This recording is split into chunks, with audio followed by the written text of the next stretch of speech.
So I think overall you look at the names and you're like, well...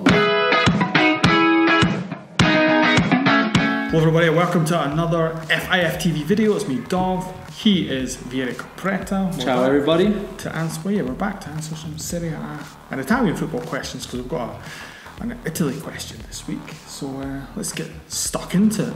First one is all about Roma. It's kind of like a double barrel question, if you like. And is Radja Nainggolan's time at Roma coming to an end? Obviously, Vieri, this is coming off the back of a poor performance against Milan on Sunday night, I think, yeah. And then obviously being subbed off as the captain. So generally speaking, just a below. Not just I wouldn't say average season because he's still put in some great performances this year as well. I mean, he's someone who has definitely missed at Roma when he's not on the pitch, but definitely not Nainggolan level. Not of last season. Not the best midfielder of the league. Performances. Somebody that you were like, he's the best in Europe. He's fantastic. He's great. I love the way he plays, and I kind of like very box-to-box complete midfielders that are able to do everything at their best, like Nainggolan does. There's not that many. This season he's a shadow of the player. Absolutely. He struggles to find the position under Di Francesco, and that kind of links up to another question we wanted to answer. What is Di Francesco doing at Roma? And one of the things I think that was central to Spalletti doing so well and bringing the team to second spot last year was making the most of Nainggolan. Putting him next to Dzeko in that kind of 3-4-2-1 formation in which Nainggolan could basically do what he wanted as a midfielder and linking up play with the strikers. That hasn't happened this year. He's been forced. I've seen him at the left wing. He's been in the centre midfielder position. He's been kind of like wanted to the left of a three-man midfield. He's been a trequartiste. Like he's almost kind of like he's like what player is good enough to play anywhere. And Di Francesco was like, well, I'll just punt him wherever. It doesn't matter. Which but is a bit doesn't bring out the best in him. He struggles to score. He struggles to get that power going into the box, shooting. That is, I think, one of the keys to Roma's problems this season. Another one could be Dzeko not having someone next to him. And Nainggolan was one of the two. One of them obviously was sold, Salah. The other, Nainggolan was kind of moved to other places on the pitch. So now he's not helping Dzeko nearby. One of the things as well, that kind of points to a bigger problem at Roma is that against Milan, there was kind of no reaction after they went behind, and that was something that Di Francesco said in the press conference afterwards, because he's asked whether or not these players trust him as a coach and whether or not he has the support of them, because there's been rumours that he doesn't. So his answer basically was, there was something wrong with that performance, like really wrong, not just like we played badly, but they said there was something wrong in the mentality, because after they went behind, that was it. You just knew the game was finished and Roma weren't going to get back into it. Whereas maybe Roma under Spalletti with Nainggolan as like the catalyst, you would think, right, they would kind of dig deep, he would be the one that would drive them forward, and there was none. They definitely trusted Spalletti a lot last season, and I think the way Spalletti dealt with Totti says a lot about how strong he was in the changing room, because you can't get away with that in Rome. You can't get away with that in Rome unless you know that you've got the power. Or some kind of level of power. Yeah, well, that the team is in any case on your side, and I think that showed last season, and it's showing this season that Di Francesco just kind of doesn't have the same gravitas, mold and power and just grasp of the he's not in the players' minds as he should be, being a coach of such a difficult place like Roma. And that is kind of maybe he's growing in the role as well, because it's obviously it's his first big job. But Roma can't afford to have someone who's kind of trying out. Let's see what happens, or at least they can afford to have a season in which they come fourth instead of second. But if they kind of can, because they're still getting to the Champions League. So well, that's what I mean. Fourth is fine, not fifth. Yeah, fifth is a problem. Things have to kind of change, and obviously even going out, I think in the Champions League against Shakhtar would be a huge blow. Yeah, well, you're lucky enough to pick Shakhtar. Shakhtar are a great side, don't get me wrong, but for Champions League level, they're not as good as others. They're not as good as Tottenham Hotspur. And the thing is, well, like Roma outplayed them in the first half of the game that they played, and in the second half again there was like a mental collapse which is kind of. And they were lucky. They were lucky to lose 2-1 and keep it open. So he needs to, I think, change something on the pitch, like technically. Maybe bring Schick in to play alongside Dzeko. I think that could, and tell Nainggolan, listen, where do you want to play? Do what you want, because we need you at your best. And by doing that, I think he could also get the trust of the players back. There we go. What do you think should happen at Roma? What's Di Francesco doing? Comment below. Right, next question. Now, this is one that's close to our hearts. Obviously, Gianluigi Buffon is probably going to continue on as Italy goalkeeper after pretty much announcing. And captain, yeah. And after pretty much announcing he was going to retire after the elimination against Sweden in November. But should he continue? Simple question. Should he continue as Italy's #1 keeper? His agent said he can play another couple of years. Should we see Buffon at 42 playing in the European Championships in Euro 2020? I think there's almost 3 different points to make. One of them is we need to move on. We need to move on, and I think we all agree because we haven't. This is the lowest point of Italian football in terms of results, at least in 60 years. Right. Point 2. Point 2 is the last image we have of Buffon in a national team shirt is him crying. We could give him a nicer farewell, and I think that's all agreed. But as long as it's friendlies, why not? Okay. Point 3. Point 3 is. Well, we were evaluating the weight of someone like Buffon in terms of what he adds on the pitch. I think a goalkeeper is a role that is, in my opinion, less important than another position. He's got a huge role in the changing room, and to replicate that kind of charismatic figure will be almost impossible. To find someone else will be really, really, really difficult. But in terms of position on the pitch, I think. There's been amazing Italian sides in the past with goalkeepers that weren't as good as Buffon. Now we're talking about possibly the best in history at all levels, not just the best Italian goalkeeper, literally the best goalkeeper. So even with the likes of Walter Zenga in the past, Pagliuca in the past, we've had amazing Toldo. We're talking about they're all great goalkeepers. They're just not at the top level. They're just not at the top. But Italy had whereas I think Italy will suffer more from losing.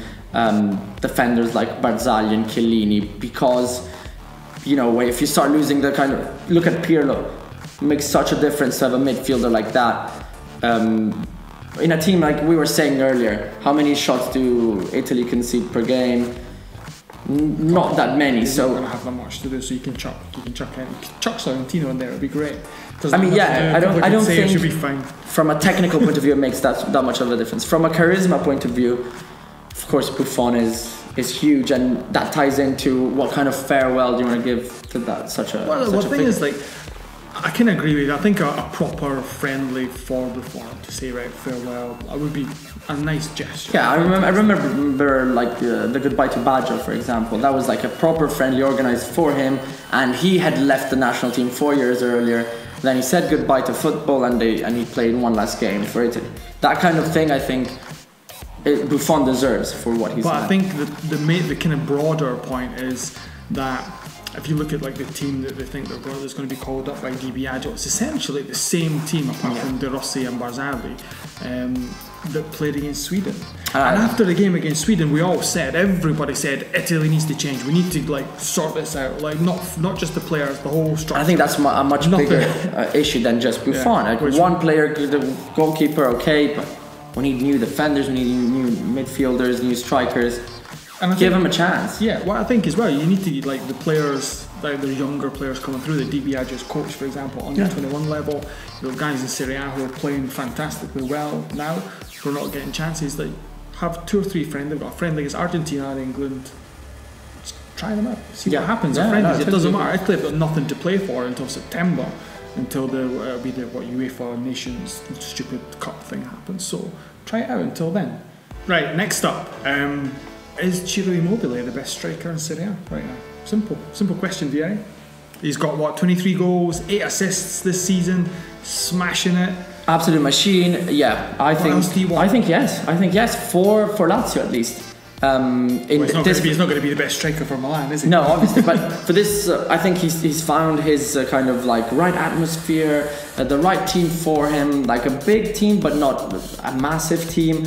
Everyone kind of plays for him, and I like that, a big team but not too big. Yeah, I mean, Champions League top 4 finish, not kind of like Scudetto, and well, he scores pretty much in every. He scored in big games against AC Milan in the first game, Roma as well. against Juventus. So yeah, I'd say yes. If you look at the other strikers, and obviously Higuain's been injured and he's been out for a lot of games this season. Icardi is now injured, and Icardi I think has kind of like he scores a lot of goals and he's either on a very good day or he kind of misses out. He doesn't work too much for the team.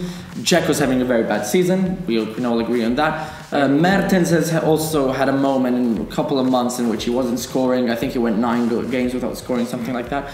So I think overall you look at the names and you're like, well, Ciro Immobile is the best one so far. He's he's in the race for the golden shoe. I agree with him. that's one of the best in Europe. Yeah, it was simple. I agree with him. Right. Now this is kind of again a double bar question because we'll try and keep these short, but it's difficult because there's quite a lot to talk about. Is Giampaolo at Sampdoria just turning them into an absolute machine, and how will that kind of translate into European qualification and bringing in other teams like Atalanta, Milan, and stuff like that? So this is kind of like a general Sampdoria, Europa League, what's happening. Because here's a statistic which people might not know. Sampdoria have got the best home form of every team in Serie A apart from Juve and Napoli. Better than Roma, better than Lazio, better than Milan, better than Inter, better than Scudetto level. It's literally Scudetto level home form. Their away form, unfortunately for them, is pretty rubbish, and that's kind of, you're getting to Cagliari, Spal, Sassuolo level. Relegation. So like away from home they're rubbish, but at home they're immense, and that's obviously why they are where they are on the table. So I mean, like, where do you see Gianpaolo being able to turn their away form around? Because if they can turn that round, we've talked about Milan being Champions League contenders. Sampdoria have got the same amount of points. So why are they not Champions League? They're definitely Europa League contenders as they are now. Because they are there. Because they're there, yeah. If they turn things around away from home, then definitely they only won 3 games away from home. Yeah. But I mean, at the Luigi Ferraris, they beat Juventus, they beat AC Milan. Who else? Did we enter there? I can't remember. They beat everybody there. They won 10 games at home, so they're just. They beat Udinese now, just the last game. So they've showed. Obviously, they're a team that at home are amongst the best. So all they need is very little, just 2-3 wins away, and they could already be challenging. I mean, especially considering now that the 3 teams challenging for Champions League are falling down. What would be really funny is everybody talks about Milan getting into 4th spot if Sampdoria do it. And that'd be absolutely brilliant. Hilarious. And kind of relating to that, then Atalanta, obviously, sad times, they got knocked out of the Europa League. Go and listen to the podcast I did because the end is fantastic. Obviously, they got knocked out of the Europa League by Borussia Dortmund. They've just been knocked out of the Coppa Italia. And they could have went through in both competitions, but obviously now... So unlucky. Yeah, very unlucky. Now their kind of main aim is to qualify for Europe again. And I think, they're 6 points behind Milan and Sampdoria? So they are 6 points behind Milan and Sampdoria. So if we play Sampdoria this weekend. Exactly. So, and also if we say that Sampdoria and AC Milan are in the race for the Champions League, then why aren't... and they're 7 points behind 4th spot. Then obviously Atalanta could challenge for Europa League spot, and I think this weekend's game is absolutely crucial. Yeah, for both teams. Well, I was looking at an interesting stat. It's the top 8 teams in Serie A all face each other this weekend. Oh, there you go. And big weekend, everybody. It could be the first time in history that it actually happens, that the top 8. I mean, what do you call it? Super Serie A Saturday and Sunday. Face each other the same weekend. So in terms of that, it's obviously very big also because if Atalanta were to beat Sampdoria, then they could also make the most of all the other results, because obviously the teams are going to necessarily drop points in the title race, in the Champions League race. All of them are facing each other, so it's obviously it's a kind of like a game-changing weekend in a way. There you go. So what do you think? Who's going to get into the positions? Because we're getting into the business end of the season, stuff like that. Finally, we'll get there. Right, last question. This is just a little funny one because I find it funny. Is Wanda Nara, Mauro Icardi's missus, having an affair with Epic Brozo? Hashtag Epic Brozo. Apparently, well, the rumour's been around. The rumour's been, what, this is all rumour, right? So Wanda, Mauro does sue us, right? This is just all rumour that apparently Wanda's been having extramarital affairs with Epic Brozo, hashtag.